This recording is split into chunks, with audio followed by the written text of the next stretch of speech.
काहिए के टकिए निहारतनी चोली निहारतनी चोली निहारतनी चोली ए मुखिया जी ए मुखिया जी ए मुखिया जी भाई की बचाई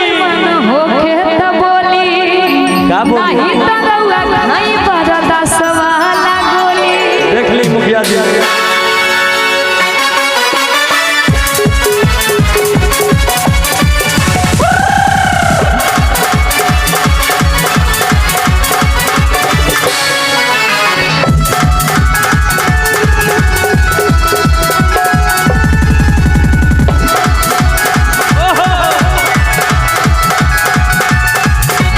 काहिए के टकिए निहारतनी चोली निहारतनी चोली निहारतनी चोली की बोला बोला ए जहाज अब बुकिंग कल होई किया ए मुखिया जी ए मुखिया जी ए मुखिया जी मन हो के त बोली ए मुखिया जी मन हो के त बोली दिल धड़कता केहू के प्यार में केहू के प्यार में केहू के प्यार में केहू के प्यार में मन मस्त भइल बा मस्ती में दिल बैठल प्यार के कश्ती में मन मस्त भइल बा मस्ती में रहेले अखियाँ हरदम इंतजार में दिल धड़कता केहू के प्यार में केहू के प्यार में केहू के प्यार में केहू के प्यार में ए मुखिया जी मन हो के न बोले नहीं त लखाई बरदास वाला बोले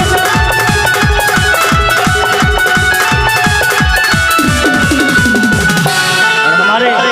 नारी पंचायत के मुखिया जी उनके तरफ से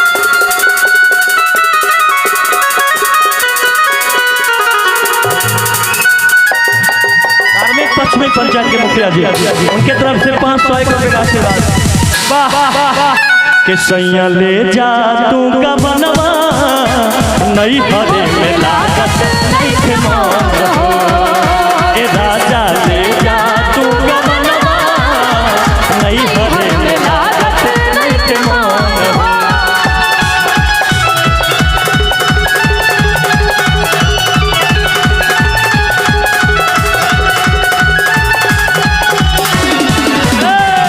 मुखिया जी काहे लैरत ना बेहाल भइल बानी कहीं तरवा न में लिख दी जवानी काहे ला इतना बेहाल भइल बानी कहीं त रउआ नहीं लिखती जवानी संग में मनाई रवा चाहिए रंगोली जी चाहिए रंगोली कि बोला बोला एक कबूतर नीचे चढ़ू की ऊपर ए मुखिया जी मुखिया जी ए मुखिया जी मन हो के त बोली ए मुखिया जी मन हो के त बोली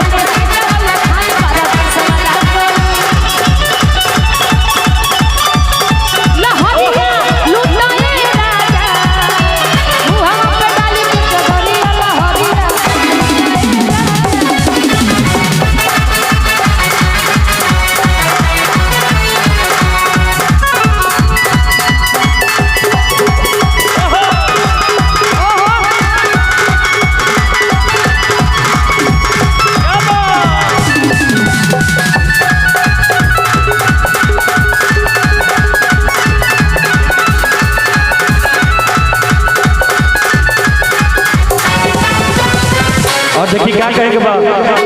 छाती पर पानी रवा राइफल भी रवले झूठो मुठो के हमके बन के दे रवले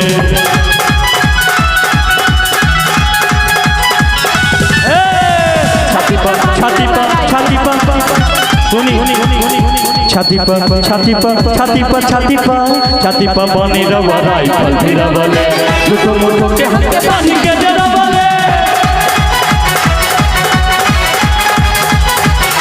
छाती पर बानी रउआ राइफल फिरा बोले झूठो मूठो के हाथ के पानी के रवा